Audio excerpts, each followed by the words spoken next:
everyone. Welcome back to the Earthdawn Survival Guide, the podcast for all disciplines, paths, players, and game masters with your questers, Josh and Dan. I'm Dan. I'm Josh. And on today's podcast, we will be discussing all things betrayal and numerical. Statistical, and numerical. Numerical. We're going to talk about our stats here because we're at episode 199 before the big Loopalooza, and we're going to talk about the adventure Mists of Betrayal, the very first adventure ever launched. This is the last episode that we are actually recording in 2023. Mm-hmm. Because we've already recorded the episodes with Lou, and as I said at the end of the previous episode, the one that went live today as we are recording this, the Lou episode is going to be broken up into probably 3 parts, which means that it's going to take us into the new year. So that's what we've got going on there. But yeah, we're going to talk about some statistics here, talk some numbers, talk about where we are here at the end of our 4th year of kind of our own Spotify Wrapped production. Yeah, well, you mentioned that. I'm going to, because we are hosted through Spotify for Podcasters, which used to be Anchor FM. Yeah. They actually do a Wrapped for Podcasters. You know, how everybody gets their Spotify Wrapped things that tells them what they listened to and all sorts of stuff like that. We get a whole bunch of statistics that get thrown at us from the sort of podcaster version of that. So we'll kind of go through those details as well. Lay it on us. So to start off, looking at our analytics, and these are all taken off of our numbers from Spotify, which does include reports sent in by other platforms. This includes Apple Podcasts, Google Podcasts, various things like that, because our stats include percentages of those. Yeah, anywhere that you can get your podcast. Right. Not everything, but a very significant portion. As we are recording this, it is December 6th, 2023. Mm-hmm. They are reporting that we have all-time 100,697 plays. Out of 198 episodes. Out of 198 episodes. Yeah. A play, by their statistics, is any time one of our episodes is streamed for at least 60 seconds or downloaded. So if it's downloaded, it counts whether somebody actually listens to it or not, I guess is what that means. Fair. And that's across all of the platforms that they track. Yeah. So yeah, I made a post to social media when I noticed that we had broken the 100,000 mark. Woohoo! Which is pretty surprising. That's roughly 505 plays per episode, but I know the older ones have more, the newer ones have less. But average-wise, our episodes get an average of 168 plays within the first few weeks of release. Wow. Our audience size, which is the number of distinct devices that have either streamed at least 60 seconds of an episode or downloaded an episode within the past week, so this is just like a 7-day rolling average. Yeah. 236. So we've got basically like 200 and a little over 200 like regular listeners on average. Okay. And 289 people follow us on Spotify, which means that they get notified as soon as new episodes drop. And stuff like that. Huh. They just don't necessarily listen within the first 7 days. Not necessarily, but yeah. Yeah. That's the discrepancy. It's like Spotify's equivalent of subscribing to the show. Yeah. Looking at some demographic info that we've got, not surprisingly, the majority of our listeners are from the US, but only 54%, so not a significant majority, but definitely a majority. Then rounding out the top 5, we've got 14% of our tracked listeners are from Germany, 7% from Canada, 6% from the UK, and 5% from Sweden. Australia comes in next at 3%, and then we've got a whole bunch of less than 1%ers. Poland, Norway, Denmark, Norway, Belgium, those are all like 1 or 2%. And then everything below that is less than 1%, probably like one person who listened at some point. Yeah, in the Philippines. Including places like Iceland, Greece, Romania, the Czech Republic, places like that here and there. Baby, we're worldwide. Well, I mean, we are. I want to sing the ZZ Top song now. I'm bad. I'm nationwide. 29% of our listeners listen on Spotify. 28.9% on Apple Podcasts, so roughly equal between Spotify and Apple. Come on, Apple, pick it up. Yeah. 10% through Google Podcasts. Then we also have 6.8% listen through Audible, because Audible gets the podcast as well. Yeah. Amazon can't not dip their toe in. Yeah, and then we've got like a small handful that listen to it through independent apps like Podcast Addict or Podbean, Castbox, things like that. And then there's the sort of mysterious 4% other. Doesn't say what that is, but I don't know. Too small. Our most popular episode, the episode that has been listened to the most, is episode 3. The pronunciation guide. That's the history, geography, and linguistics episode with 1,669 plays. Woo! Second is introductions, episode 1, the first episode, 1,574. The surprisingly, let's see, 1, 2, 3, 4, 5, 6, 7, 8, 9, 10. Not exactly in numerical order, but the top 7 episodes are the first 7 episodes. Not surprising. 3, 1, 2, 6, 4, 5, 7. And then we jump ahead slightly because then we start getting, they're the most listened to discipline episode, Weaponsmith, 995 episodes, Wizard at 975, and Archer at 882. Those round up slots 8, 9, and 10 out of our top 10. Tells you most people are playing Weaponsmiths, Wizards, and Archers. Because those are you're like getting into the teens of those episodes. So they've also been around a long time. People have had a lot of opportunity to listen to them. And the other disciplines all show up pretty soon in short order further down the list. Had a feeling. I'm curious which magic users, Wizard's highest, sorry. Wizard is the highest. I'm kind of scanning through here real quickly and seeing if there are any that jump out in terms of listens, like notably out of order. Our enchanting episode actually is like more popular than some of the other stuff that came out even several weeks before that. Mm-hmm. Enchanting episode 103 beat out episode 50, which was the Empty Thrones episode that we did with Kyle. Yeah. Sorry, Kyle. No, that's okay. That's kind of how things go. And our episode that dropped today as we are recording this has 87 plays. Already within 12 hours. Well, it goes live at 1 a.m. Eastern time. Yeah. So that gives so it's showing up in the morning hours for Europe. Mm-hmm. And they, get a chance to listen to it.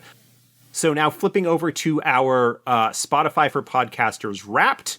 Because this is only for the year 2023, right? Yeah, this is only 2023. Mm-hmm. Top episode, we already discussed that, episode 3. Yep. It was streamed 268% more than your average episode during 2023. So about 3 times more than anything else. People want to know how to pronounce this stuff. 55% of our listeners discovered us in 2023. So that means they listened to us for the first time this past year. Wow, welcome to it. 26% of our new listeners started with episode 1. No surprise. The continuity head in me, which is great. Is the same. Not required, but it's great that they kind of take that introduction. Yeah. In 2023, we were streamed in 20 countries, with 31% of our total streams in the United States, which was our top country. No surprise there. Nope. We had the most new listeners in Germany. No surprise there. Your listeners have good taste, obviously. Because they play Earthdawn, they have good taste. Come on. Listeners definitely told their friends about you. Podcast was shared 62% with a direct link. That may have been a bunch of me posting on social media, but also WhatsApp. I don't use that, so that's clearly was being shared 15% there, 15% other. The most shared episode was episode 1, so that's the one that people would presumably send to each other to say, hey, here's Listen the show. To these guys. This says our podcast rating was 4.8. I don't know quite what that means. Nope. Plus 1% increase in listeners, plus 35% increase in streams, and a plus 36% increase in followers. Those are good numbers. Yeah, we'll take those. We are a top 10 podcast for 163 fans. Nice. We are a top 5 podcast for 134 fans. And drum roll, you are the number 1 podcast for 79 fans, which means that 79 people listen to us the most out of all of their podcasts. And it could be that we're the only one, but that's fine. So each of you 79 listeners get 1,000 legend points right off the bat. Top fans listen to you 3.5 times more than your other listeners. So our top fans, like, probably going back and listening again, as people have said. Yeah, they need Josh's clarification as how he actually said this. Yes. Prove it to the Game Master. Josh says this. Play it for him. So, yeah, some good numbers there. Mm-hmm. What was that other stat that we were talking about before we hit record, Dan? You've got that pulled up. The listen notes score is still 30. And what that means is a metric that shows the estimated popularity of this podcast compared to other RSS-based public podcasts in the world on a scale of 0 to 100. The higher, the more popular, calculated from first and third-party data, updated monthly. So this podcast is one of the top 5% most popular shows out of 3.2 million plus globally. So, yeah, that's good. Now, in fairness, there are a lot of podcasts that put stuff out and just put out a couple of episodes and they vanish. And they fold, yeah. Because keeping a podcast regularly going and releasing is actually work. You're telling me. No, I'm kidding. We're still here 4 years later, and the fact that we have only occasionally missed releases of some sort is pretty good. Like, that in and of itself is automatically going to put you in a rarefied strata of podcasting. When we looked at that like a year and a half ago, we were only like 20 or 25 listen scores. We've gone up to 30. We've stayed at 30 for at least the last year. I'm sorry. Are higher numbers good on that? Yes. Larger numbers are good. Okay. Yes. So the closer you get to 100, the better off you are. We're only at 30. But then, Gotcha. You know, people like Kevin Smith's podcast, he's in the top 1%. He's like, 65 or 90 or I don't even know. I haven't even looked. You good. Still, like, being 30, that puts us in the top 5%. Yes. It's kind of like we're also a niche genre of podcast. So. And that's fine, but it's cool. I like it. We've been doing this. I'm happy. We're good. Actually, while I'm here, let me pull up, as of a couple of weeks ago, all of our old episodes have been exported and updated to YouTube. So those numbers that we're talking about don't include those figures at all. Right. So our YouTube channel has everything except the newest episode available. Yeah. Because the podcast episode drops Wednesdays. I don't release the YouTube version of that until Friday. Mm-hmm. Because what I would do is the old episodes Monday and Wednesday, new episode Friday. As I kind of worked through the backlog and kept the new ones coming out. Now that the archive is fully up there, I may shift to having the YouTube version go live on Wednesday as well, so that I can do all of that post-production and uploading them all at the same time. I don't know, maybe start doing that in the new year once the Lou episodes are up. Yeah, fair. But let's look at some analytics from YouTube. In the last 28 days, our channel got 276 views, which is respectable. 60.8 total watch hours, plus 4 subscribers. That's in the past 28 days. We currently have 106 subscribers total. Yay. Last time I looked, we had 5. Yeah. We had 124 unique viewers, 33 returning viewers. So that's good. I'm trying to see. Our most popular episode on YouTube is episode 1. Fair. With episode 3 coming in second. Nice.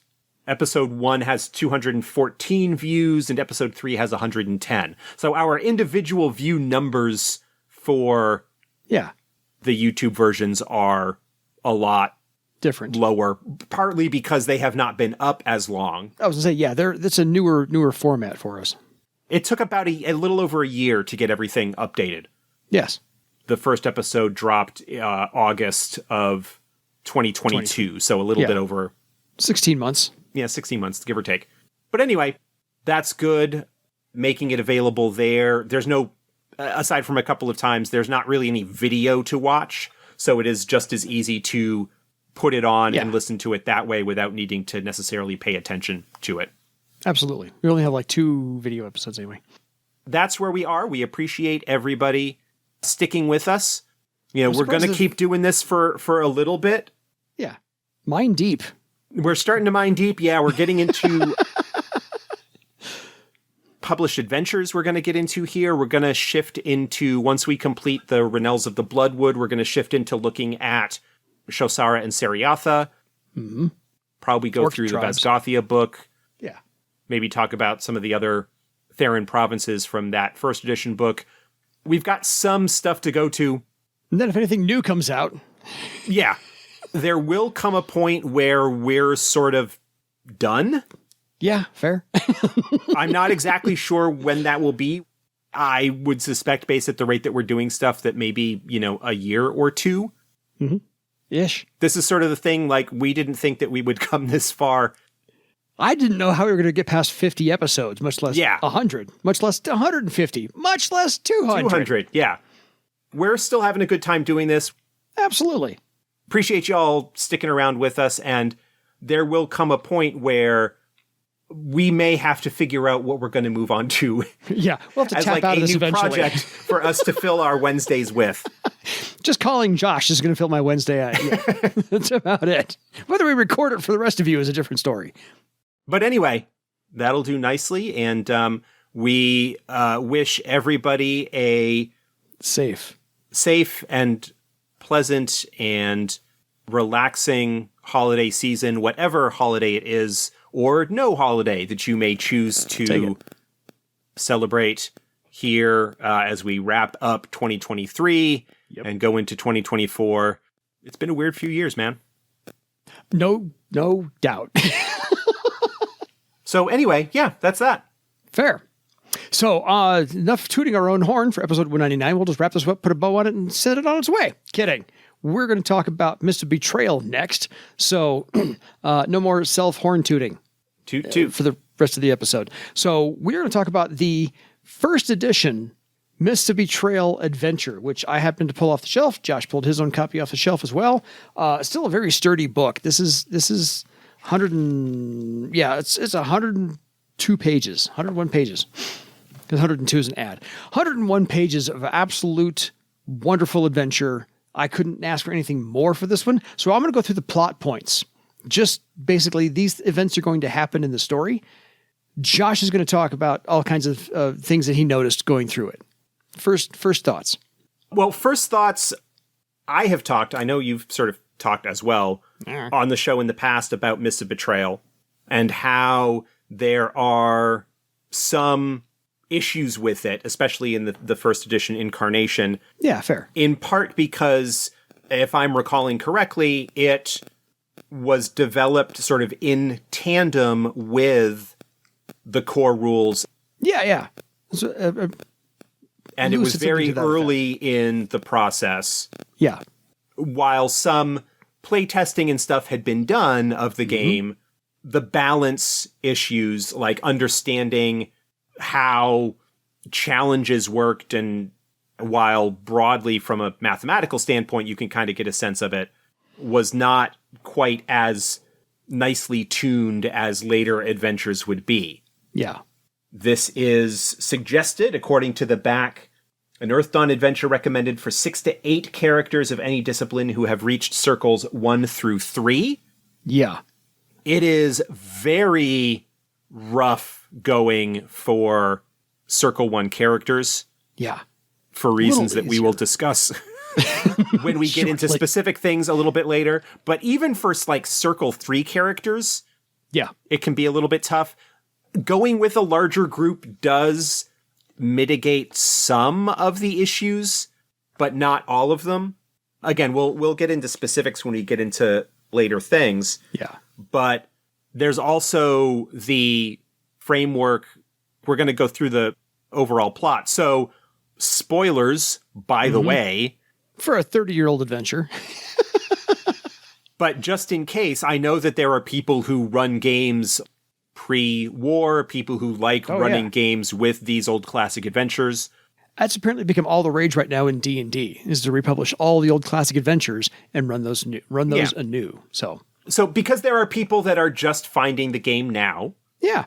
They are going back and finding, because they're available in PDF, these old adventures and wanting to give them a try. Or people who had been playing the game for a while, but maybe have a new group that they're introducing and want to go through some of these classic things. That's all fine. Yeah. Just be warned, we're going to be talking spoilers ahoy. Plenty. If you think you might be playing this adventure, you may want to skip this one. Yeah. Obviously, the dice will do what they do, so it doesn't necessarily mean that you will be able to waltz through this easily. No. But definitely things to keep in mind. But the plot structure, the suggested sort of breakdown is for this overall adventure to take place over 4 sessions. Whether you can pull that off is a different story. Yeah, well, a lot of that will depend on how individual scenes and stuff go. Yeah. I just know running 8 characters takes longer than running 6. Yeah. And there's also, I think, what they have in here as the 3rd session could very easily end up taking like 2 sessions or possibly even 3.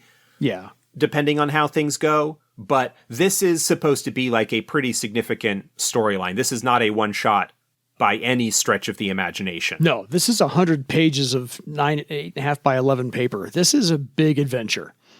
Absolutely so. Basically, where the whole thing starts, I mean, they kind of drop you in quick. You, as the party of adventurers, you arrive in a town called Tureem, and you are instantly beset upon by 2 jehuthras. Well, I can't say not like Star Wars where you just jump into the action. You arrive in the village, town, and then eventually within a few short beats of getting into the town, you're beset upon by 2 jehuthras. So right off the bat, pretty quick in, you get your character introductions, maybe a little wandering, a little setting description going on, little flavor text. Bam, jehuthra. This sort of initial encounter, the village and the jehuthra, is a very straightforward kind of introductory encounter. Yeah. You've got this little village that you come across. They're having a problem and you need to go deal with it. And that deal is 2 jehuthra. Now, jehuthra in 1st edition, their numbers aren't quite as high as they are in 4th. There was some rebalancing of sorts that happened with 4th edition, partially because of what came out of 3rd and the work there. Yeah. Jehuthras are not quite as formidable a foe, thinking, oh my gosh, you're throwing those up against 1st, 2nd, 3rd circle adepts. They still are tough. Yeah, and 2 of them especially. The biggest potential pitfall with this encounter is the fact that their iron web power allows them to split the group up. Yes.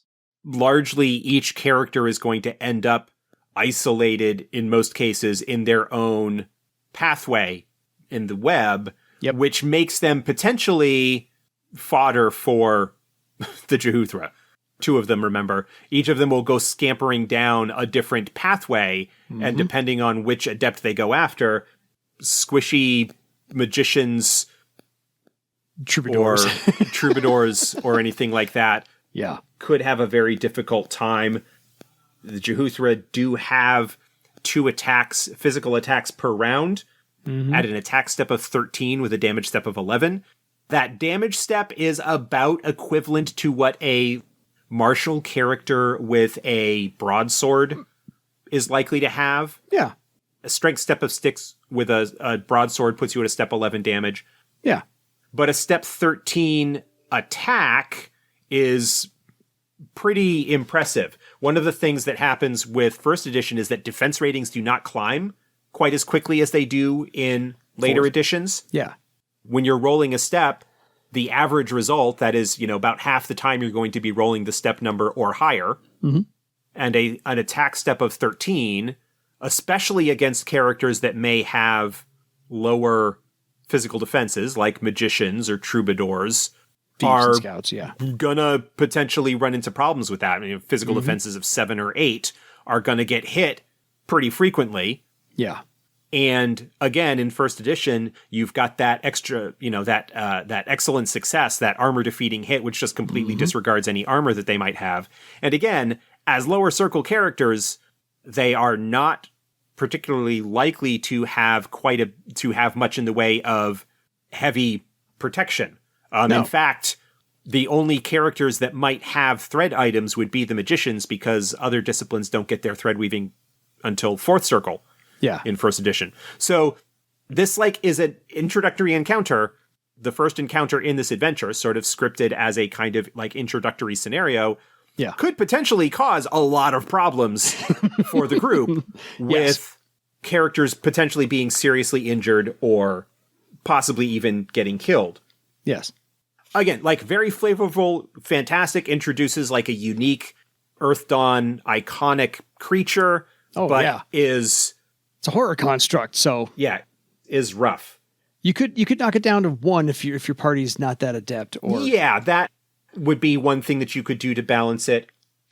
The suggestions here in the troubleshooting section: 1 or more characters might die fighting the Jehuthras.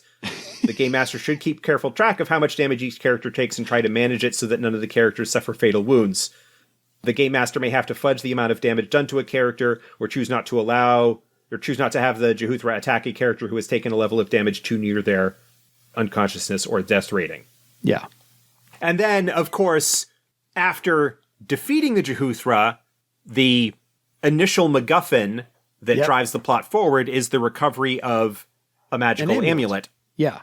And the characters learn that there is a wizard in Haven, which is on the edge of Parlainth, not too far away, who would be able to tell them stuff about this item that they found, this magical relic. He could, because he's a wizard and he can unlock the mysteries with item history. That's his. Well, except that in 1st edition, wizards didn't get item history. Exactly. Plot thread hole. But there were other ways that were sort of developed later that that sort of thing could be discovered. Mm-hmm. That's the initial encounter. Yeah. A little bit of a combat puzzle, a small village that you could maybe have a little bit of role playing in, because there are some locations that are detailed, but potentially a tough encounter, especially if you are looking at this as maybe the first adventure that a group is running. Yeah. A new Earthdawn game master who doesn't maybe have a feel yet for how the system works. That initial encounter could go very badly and leave a rough impression on the group, especially with the way that dice in Earthdawn can go. Oh, you get unfortunate explosions, or the player characters are not rolling particularly well. That fight can go a lot tougher than perhaps it needs to be. Fortunately, the Jehuthra are not super tough. They've got a physical in 1st edition. Again, I'm not going to preface in 1st edition unless it's specifically needed. Yeah. Physical defensive 9, that's not bad. Martial characters, even at 1st circle, you're probably looking at around a 7 8, 9, or 10 for your steps. So it's going to be tough, but not impossible. They do have 8 physical armor, so it's a little bit tough to get through that, but a good explosion on an armor-defeating hit completely ignores that and gets through. Yeah. They do have a spell defense of 13, which means that it's probably going to be tough for any magicians to deal with them or do anything noteworthy. And they've got actually a decent social defense, so Battle Shout or other debuff attempt things might do well on them. A Swordmaster with Taunt could keep one tied up, provide penalties to make it easier for people to deal with. Well, and if you're using the 4th edition stats and you're using the 4th edition mechanics, then your exploding dice and your extra successes might make this go a little quicker, wouldn't it? But that would be the same in 1st edition as well. Yeah. Your dice are going to be exploding about the same amount. It's just the difference is that in 1st edition, the exploding dice and armor-defeating hits are all or nothing. Yes. If I recall correctly, if you end up with an 18 or better on your attack roll, then that's against a 9. That's an armor-defeating hit. Yeah. And so that would completely ignore all 8 points of armor. Yep. What's probably going to happen is what happens in a lot of early circle fights against a roughly equivalent opponent, and that is that there will be some bits and scratches as maybe a hit gets a couple of points through your armor, and then somebody will get a really good hit that will deal a big chunk of damage, possibly causing a wound. There's that kind of slow grind, and then with a big This encounter is probably dealt with very nicely if you've got a wizard in the group that has Dispel Magic, because the wizard can dispel the iron web. Yeah. Get the group back together. I think a group of 6 or 7 characters ganging up on 1 or 2 jehuthra will probably handle that a lot better than isolating them all into their own passageways from the web problem. Exactly. Yeah. Without problem. So basically what you have to do is you take so I also figure if it's not enough reason to get the amulet to go see Hireman in Haven, then if somebody is wounded, then they need to go see, the Healers of Garland. Put them in Haven as well. Why not? Make it a twofer. Kind of massage the plot however you need to massage the plot to get them to go where you want them to go. So Haven is a larger community. It has more resources that they would be able to draw on for whatever reason. Yep.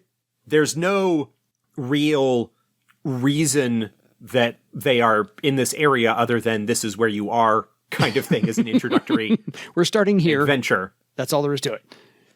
It's not even like you're heading to Haven and this is a place that you stop by on the way there. No.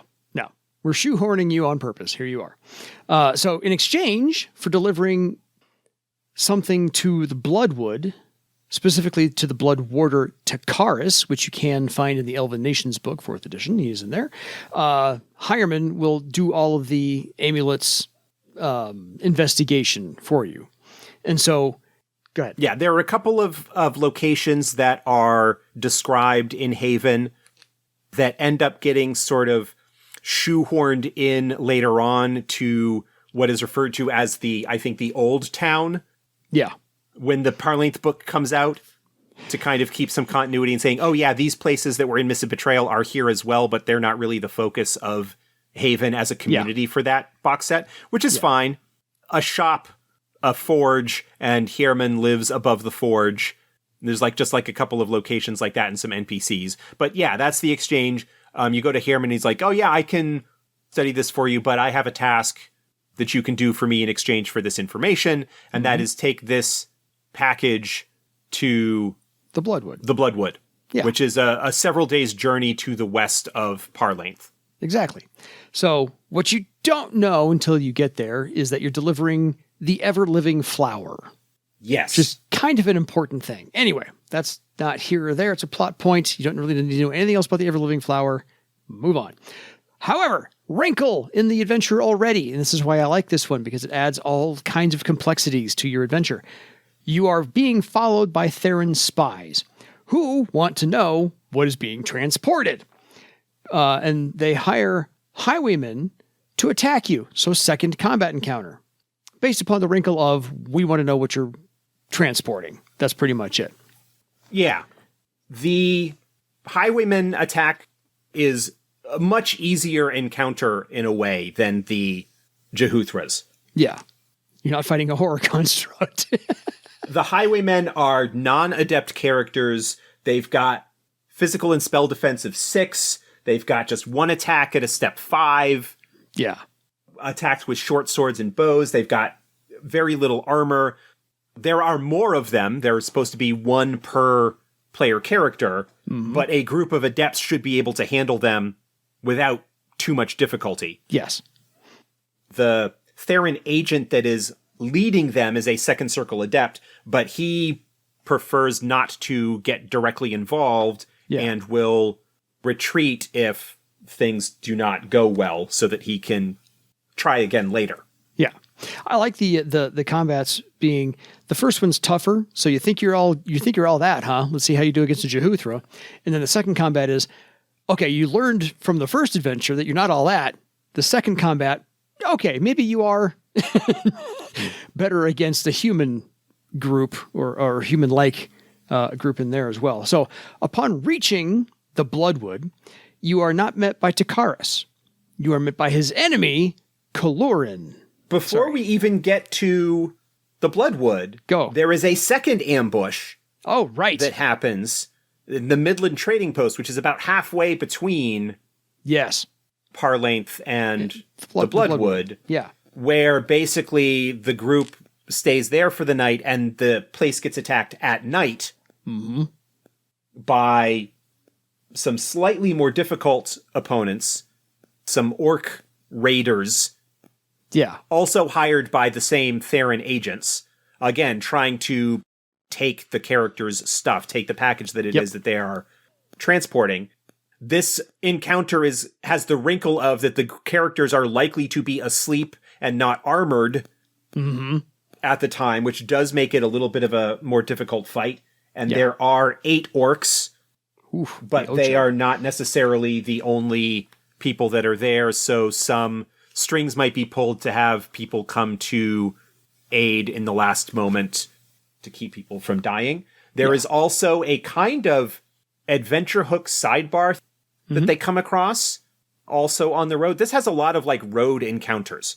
Yeah. There's the ruined caravan that was the victim of a horror, which doesn't have anything at all to do with anything else that is going on in this adventure. Yeah. It is just a thing that they come across, evidence of the type of destruction that a horror can wreak. That horror is given stats in this book. Yep. Duaga, and if the player characters decide to follow the trail of this nasty thing, they are likely to die. Yeah. You're not ready to face that yet. We're going to talk about the difficulty of the horror that is the primary antagonist in this adventure eventually. Yeah, but we'll get there. We'll get there. But Duaga, the horror that killed the caravan, is even more powerful than the mist. Not significantly so, but enough. Yeah, just enough. Especially with its couple of its powers that it's got. Yeah. Here's a hook if you want to introduce this and have this as a thing later on. This is, again, very early Earthdawn, a lot of horrors being the theme and focus of adventures, even superficially. Like in this, you've got 2 horrors plus the jehuthra, which are horror constructs. There's a lot of this sort of dark horror fantasy that's going on that is not quite the case so much with some of the later adventures that we'll be talking about. Agreed. Then we get to the Bloodwood. So, like I said, you're not actually met by the person you're supposed to give this to Takaris. You're met by his rival, Kaloran. And Kaloran is working with a Theron slaver and a horror. So, which is, of course, not revealed at this point in the adventure. No. But that's for the game master to know, to have it in the background somewhere. You eventually do get to meet Takaris and hand over the ever-living flower. And he asks you for another favor to find the Theron slaver, Fegus Cull, somewhere in the Bloodwood. Well, on the outskirts of the Bloodwood, yeah. Yeah. And Fegus Cull is guarded by elves wearing Kaloran's sigil.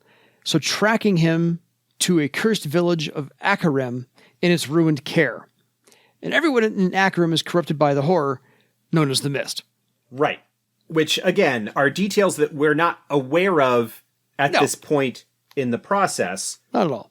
But it is the meeting with Takaris and getting this sort of the next step in this path of adventure. The payment that is supposed to be taken back to Hierman is not ready, and so, hey, while you're waiting, you might as well go and do this thing for me, and I can give you the other thing, and you can take that back. Yeah. We've been talking about the elves. This is a case where Takaris is using the player characters as agents to move against one of his rivals that he doesn't want to necessarily move against openly. Yes. He wants them to perhaps find evidence for him to use against his rival.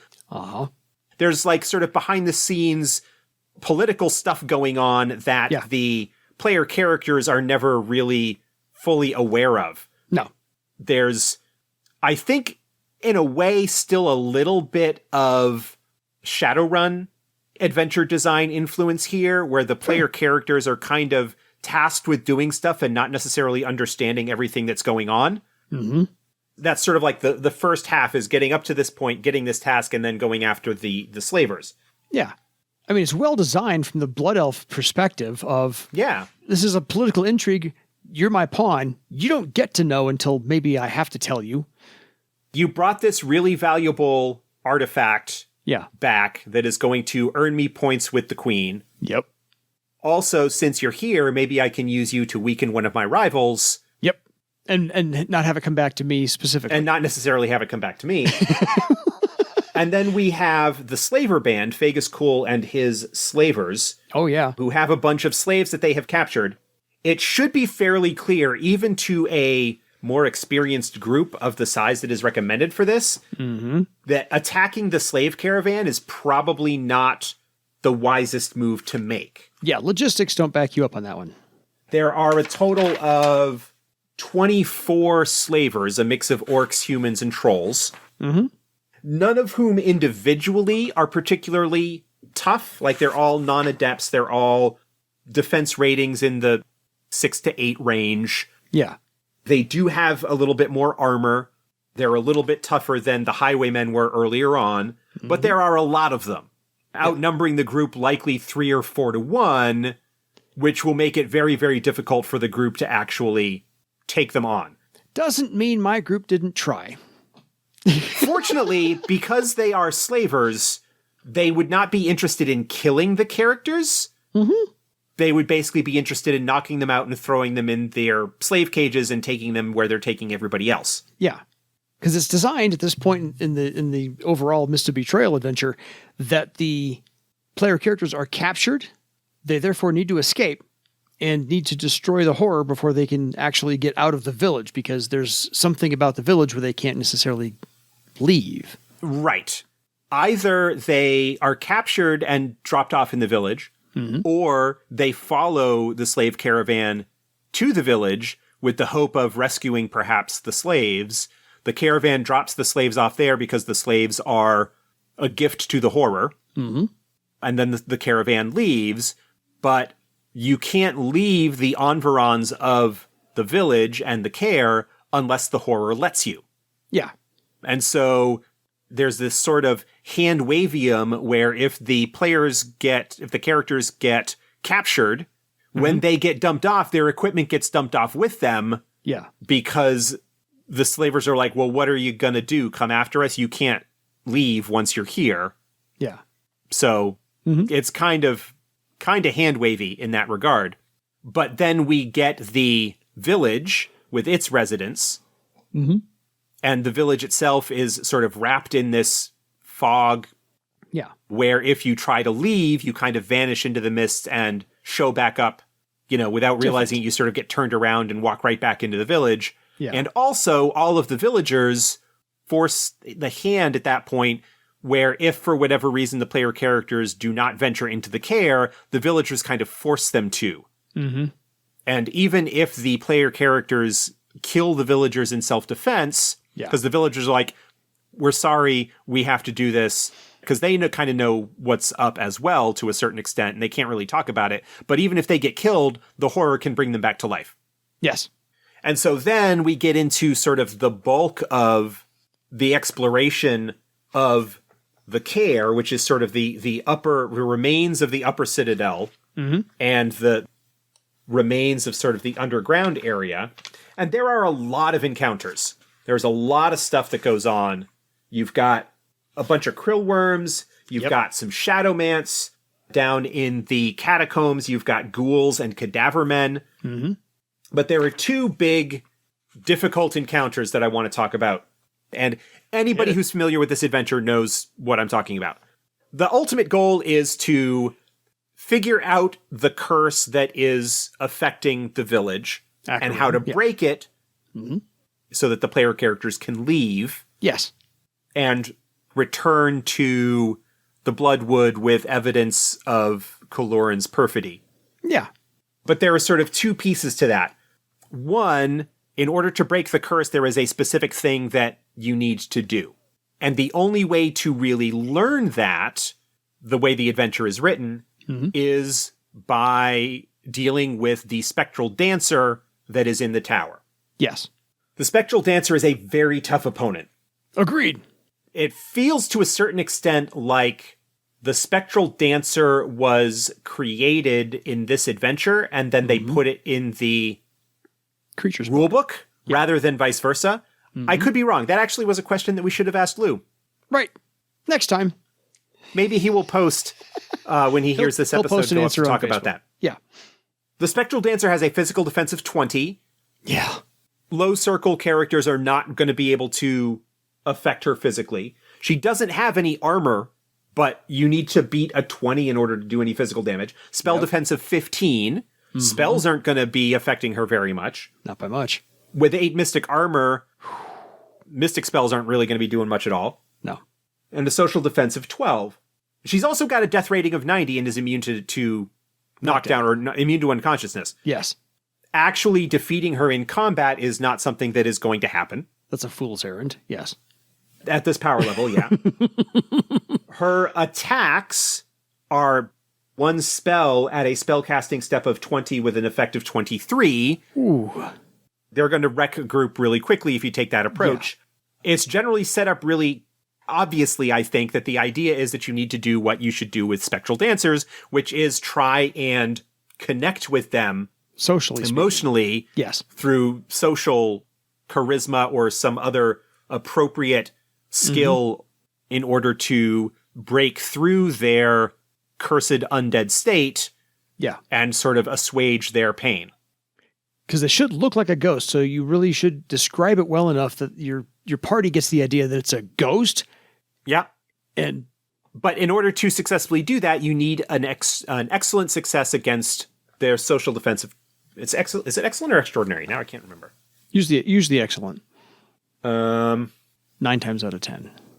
No, it's extraordinary success. Oh, wow. Against the social defense. Now, fortunately, for every lesser success that you get, you get to add 1 to your next test. Yeah. You can accumulate enough bonuses over time, presumably, to get that extraordinary success. The drawback is that you take damage each round that you are dancing. You take step damage equal to the number of rounds that you have been dancing. So that increases over time, and armor doesn't reduce that amount. That is very difficult. If you manage to get through that, then Sheena, I think is her name, I don't have the book open now anymore, will basically tell you, here's what's going on. There is a horror that has cursed this place. You need to defeat the horror, take what is left behind when you do that, put it on the altar, say the village's name, and that will break the curse, and you'll be able to leave. And she also sort of tells you that the horror lives down in the catacombs. Fantastic. Yes. Then you get to the horror. Now, understanding that if you are not careful, your group has had other encounters. Yeah. The Spectral Dancer, the Shadowmance, the Krillworms, the Ghouls, the Cadaver Men. There are multiple things that they could have encountered. Yeah. There is not necessarily any specific time pressure involved here. So if the group does get kind of badly beaten up, they can retreat, rest up, heal, and venture back in. But I suspect that the player characters are likely to feel like there is some sort of time pressure. Yeah. But then you get the horror itself, the Mist, a nasty opponent as well. Yes. Physical defense of 15 is very difficult to damage it physically. Keep in mind that even a third circle melee or combat-focused character, you're looking at likely a step 7 for their dexterity, like their attribute step, a 3 or a 4 maybe on their talent rank, even if you're looking at like a third or fourth, third circle character, 3 or 4 maybe. So you're looking at a 10 or 11. Yeah. Against a 15 is not going to hit very frequently. You're going to be relying on karma for physical attacks to hit. You're going to sap your karma pretty Fortunately, quick. its spell defense is only a 7. Yeah. So spells actually are pretty effective against it. Although it does have a physical armor of 15. You can be there all day. And a mystic armor of 7. Yeah. So dealing damage to it is going to be difficult. It's got a death rating of 58. There's not a lot of damage that you need to do to it, but it's going to be difficult to get that damage through. The 15, yeah. Meanwhile, it has 2 attacks per round at a step 18 attack with a step 20 damage for physical, not to mention half a dozen spells that it has as well. None of which are particularly damaging. Like it's got Air Blast and Ice Spear is probably its nastiest spell. It's got Puddle Deep, it's got Metal Scream, like it's got some sort of debuff style environmental control type spells.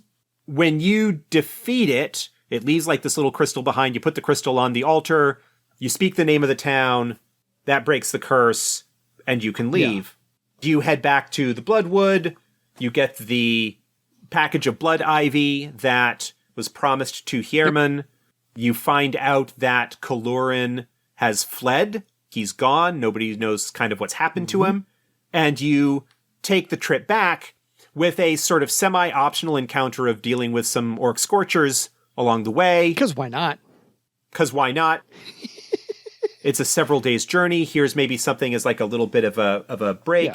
Yeah. You get back to Haven to discover that Kaloran has gotten there ahead of you, because Kaloran realized what had happened as soon as the horror was defeated, as soon as the curse was broken, and he fled because of that, because he knew that his game was up. He has fled to Parlainth because he knows that's where the group is headed to kind of exact his revenge on them. And he shows up with a couple of Theron agents, attacks the group when they show up to Hierman. Yeah. He is a tough character a little bit as well. He is not as powerful as an actual Blood Warder is likely to be. No. He is only a 5th Circle Nethermancer in these stats, but he is a little bit of a challenge, especially where he's got a couple of other folks with him. His defenses aren't particularly great, but he's got Wither Limb as one of the spells that he knows, for example. That was fun. Fog Ghost. Oh, love that one. Fog of Fear. Oh, love that one too. Shield Mist. He's only got 2 matrices, but he's also got Will Force. Yeah. Because he's a 5th Circle Nethermancer. He can keep people from getting into close combat with him. He can cause a lot of problems for a group.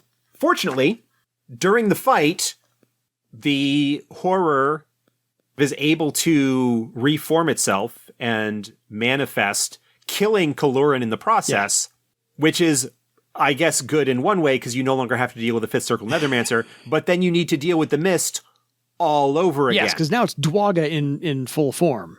This is the Mist again. Oh, okay. Sorry. It is the Mist again in full form, same stat block, fight it all over again. The one advantage that you have is that Kaloran's death snaps Hierman out of the trance that he had been put in, and he helps out by casting Counterspell on the group. Yeah. And he's a pretty decent wizard, assuming that he successfully casts it, which is he probably will, boosts everybody's mystic defense, social spell defense, because Counterspell replaces your social defense in 1st edition. The final fight is one big final knockdown drag out against the horror. But again, as tough as the fight was previously, the one advantage is that you've had several days of travel and you're probably all healed up and replenished in terms of your karma pools and wounds and all that. Making the fight, and with a little bit of help from Hierman, maybe the fight will be a little bit easier. But that's generally it. Yeah. It's a solid adventure, an interesting story, plays in a lot of good, iconic Earthdawn type stuff, but does have 4 encounters that could be very difficult. Yes. Depending on the group. Definitely lower circle characters are going to have an even harder time with it, because you've got the Jehuthras, we talked about them being tough. The Spectral Dancer, potentially be a tough fight, especially if you, for whatever reason, have a group that doesn't really have any strong charisma characters. Yeah. And then you've got the horror itself. Twice. The Mist is a very difficult opponent either time that you face it. Its weakness is the fact that it's actually kind of susceptible to spells, mystic spells in general, because its physical armor is so high. Admittedly, with a spell defense of 7, armor defeating hits work the exact same way. Yeah. So a 13 or whatever, I think, or 15 like close to that, defeats its armor mystically and completely ignores the armor. Yeah. So that's Mists of Betrayal. A couple of tough spots, but an interesting story, iconic, and I think suffers from tough parts about the way the math works. Fair. An inexperienced Earthdawn GM could very well find a party wipe or very near to it at multiple points along the path. There are a few places where the troubleshooting is, try not to kill people. Here's how you can avoid killing people. Exactly. The only thing you missed for a plot point is that since you do come back to the Bloodwood and you bring proof of Kaloran's alliance with the Horror and the Slaver, you get to meet the Queen. Tikaris grants you access to the audience with the Queen. That's a fun role-playing. Yeah. Yeah, for having delivered the flower. And the queen, in fact, gives you a rose that grants you permission to enter the wood. Safe passage. For a year, or a year and a day. Always. But then, with that main story having wrapped up, there are some loose ends. Fagus Kull and his slaver band are still likely in operation. There's Duaga, the horror that ransacked and destroyed the caravan. Yeah. But again, that's something where the group would likely want to be a little bit more powerful before taking that thing on. But yeah, there are like a couple of interesting hooks and a little bit of fascinating lore-connected things. Well, and you've been to 3 locations now. You've now been to Haven twice, started there, ended there. So now you can explore Haven a little bit and all the other characters involved in that, because now the part-length box set is out. You've been to the Midland Trading Post.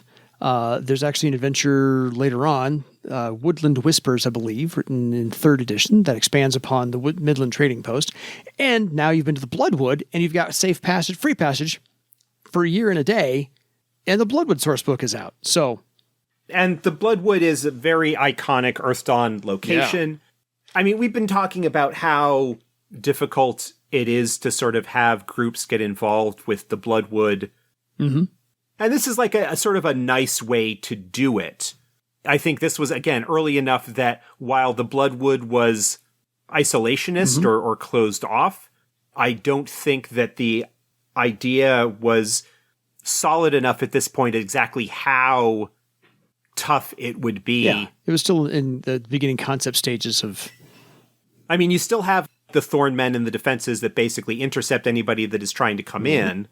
It's a nice adventure. If you are looking to run it, you might want to grab the 3rd edition update of it in the Red Brick Adventure Compendium. Oh, wow. Well, I know there was a classic. There might have been a 3rd edition version where they kind of updated the stats for it. Okay. Which kind of rebalances things a little bit in terms of what the recommended circles are and things like that. Yeah. But yeah, what you would want to do is really take a look at the numbers compared to your group and see where things fall and how difficult encounters might be. Understood. So, because this adventure begins with you finding an amulet and ends with maybe you getting a couple of key knowledges, and there's a few more things you can gather up along the way, because I think there's 2 amulets and a headband and maybe a sword and all kinds of things. What do you think about the magic items they introduced? Because you have the Amulet of Dirac Tolamara, you've got... where did they go? There it is. The amulet is pretty cool. Yeah. It provides some armor bonus, some physical armor and mystic armor. At higher ranks, it provides both the effect of a healing potion or a last chance potion. Yeah. Then at its top rank, it also allows the equivalent effect of a desperate blow or desperate spell charm without the blood magic. It just costs strain. I've got a player whose character is still running around with this thing. The headband. The headband is only found in the lair of Duaga. That's something that may show up later. I don't really have any thoughts on that. Nobody found that when I ran this twice. Nobody found it both times. So it's still yet to be found. I have a problem with its rank 4 power. Its top power allows the wearer to detect the influence of a horror. Ooh. It's a perception test against the spell defense of either the target or the horror, whichever is higher. So it's not likely something that's likely to work. Yeah, because the horror spell defense can be way up there. But it is something that just strikes me... I don't know. It depends on... We can talk about that another time. That's actually a topic for us to discuss, perhaps. Fair.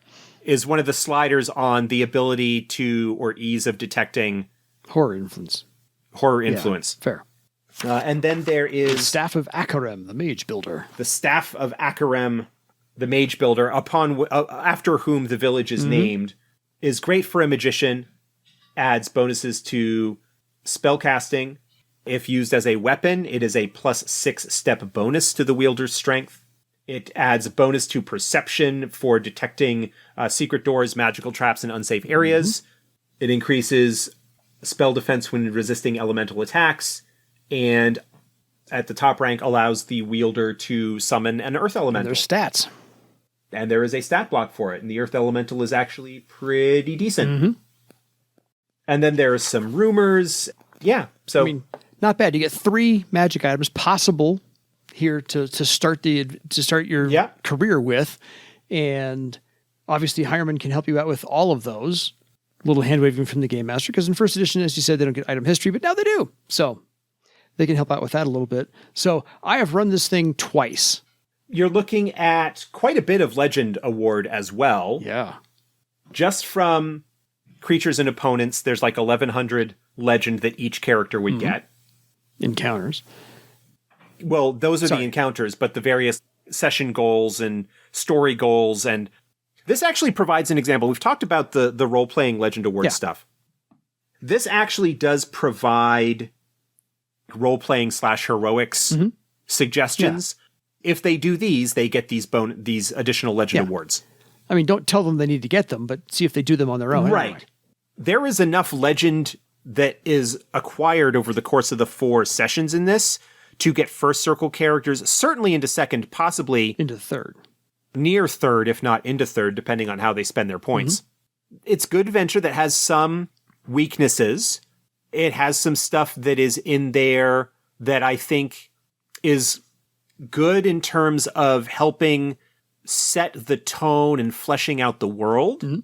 Like the loose ends kind of stuff, like the whole thing with Duaga. Not related to anything at all. It's just another horror that's in the area that's causing problems. There's Vegas Cole and the Slavers. Like, again, that's a sort of Theron, the slavery, like an early focus theme of the game. And while the Therons throughout first edition tend to be an antagonist faction, the slavery aspect of it doesn't tend to be quite as in your face unless you're down in Skypoint and Vivain. Yeah. I like it. It's good. I've run it a couple of times. My favorite sort of memory of running that was I ran it once, and when the Midland Trading Post got attacked on their trip out there, the Dwarf Swordmaster didn't bother like even getting dressed, just grabbed his sword and ran out and was like basically fighting in just his... Skivvies. Yeah, just his skivvies. Yeah, no, it's good. No, my favorite one was, as I said, the slavers showed up, and then my party decided to try and attack them because that's who they were. I had a party of a lot of orcs, and the orc elementalist, got his fire spell going, or something along those lines. A fire happened, and the pyromaniac decided not to try and put it out because he didn't have the snuff spell, so he couldn't put it out. So, I had the caravan of slaves was actually in 3 different little wagons, all tied together like a train, and the rear wagon actually is what ended up with all the smoke blowing into it. And so they didn't get to that one in time. Those slaves didn't make it. They all died of smoke inhalation. So that orc spellcaster has had to carry that every single time. And the other characters do not let him live that one down. But the next spell he got was snuff, which puts out a fire. So that's my favorite memory from that one entirely. But I like the fact that you get to see Haven, a town, not a city. You get to see a town, bustling town. Yeah. You know that there's a horror area just above those walls, on the other side of those walls. So maybe that gets introduced to you as well as you're doing your setting description in your flavor text. They get to travel a little bit. They go to a Midland trading post, so a little tiny tavern in the middle of nowhere, like the Old West type stories you get in the Westerns. Like a little outpost kind of. Exactly. Yeah. And then you get to go to the Bloodwood, which again, classic Earthdawn things. So you get to see town, plains, little tiny one building stop, more plains, and then you get to go into the forest itself. So you've got these 3 different elements you get to bandy about with, and you get to do some care delving. So it really does touch on a whole bunch of major things, and there's enough combat to satisfy any of the D&D players who are trying Earthdawn for the first time. So it's not leaving any of that out. I think it's got enough hooks to really appeal to D&D players if this is the first one they're going to play. Yeah. So when I talk about this adventure, it is often in the context of the problems that it has in terms of the opposition and some of the combats that it has. But overall, it's a really good story, a really good sort of introductory. It's a little bit on rails in a sense. The troubleshooting sections especially are like, hey, here's how you can make sure that the group gets onto the next plot point in this. Oh, they need to be captured. Make sure that happens. Or something like that. There's one before they get to the care where it's like, well, if they decide not to do this, then they never get to the care. So try and make it a point that they do. There is a little bit of that goes on, but what other advice are you gonna have? And if they don't, well, then the adventure ends. Yes. They don't learn all of this other stuff that's going on, and maybe you could have that spin off into other consequences. But yeah, it's good. It's fun. I think now, especially where we've got the par length set that had come out, which obviously wasn't out when this was originally released, but where we've got that now, where we've got the Legends of Barsave Adventures, the par length adventures set, which we'll talk about in the future. This is a good thing to have as if you've got a game that's going to be based out of par length and Haven in the area. This isn't a bad adventure to include there. There is nothing in this specifically that ties it to any particular era. No. This doesn't have to happen before Prelude to War or the Second War or anything like that. So this could conceivably happen at any time. Yeah. It's a timeless adventure. Really, for Earthdawn's meta plot, this can take place whenever you want it to. As long as it's post-Scourge. Essentially. Yeah. That's the only time you have to be with is in the last 100 years. That's sort of a given. But other than that, no, this one I think stands the test of time. Great first effort. Little quibbles, but again, if you're a decent game master, this is not your first rodeo for game mastering Earthdawn. You know how to fix some of this stuff. Pretty easy to tweak here and there. You're good to go. I think adaptable to 4th edition without a problem. Yeah, if you're an experienced Earthdawn GM, you should be able to handle the curveballs that this might throw at you. Its weakness as a first adventure is that it's got some really tough encounters that would not necessarily be obvious to an inexperienced Earthdawn GM.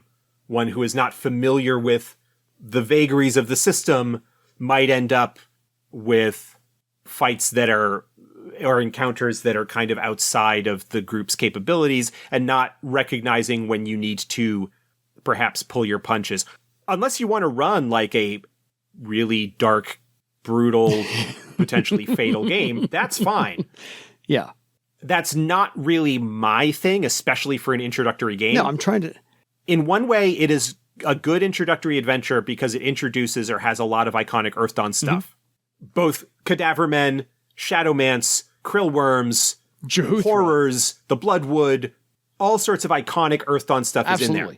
But its weakness as an introductory adventure is that it's number-wise, there are some encounters that are not introductory. Fair. So yeah, I wouldn't let first circle characters. I mean, I ran the first one I ran had first circle characters. I wouldn't do that again. I'd say second and third, yes. Go with second and third, fine.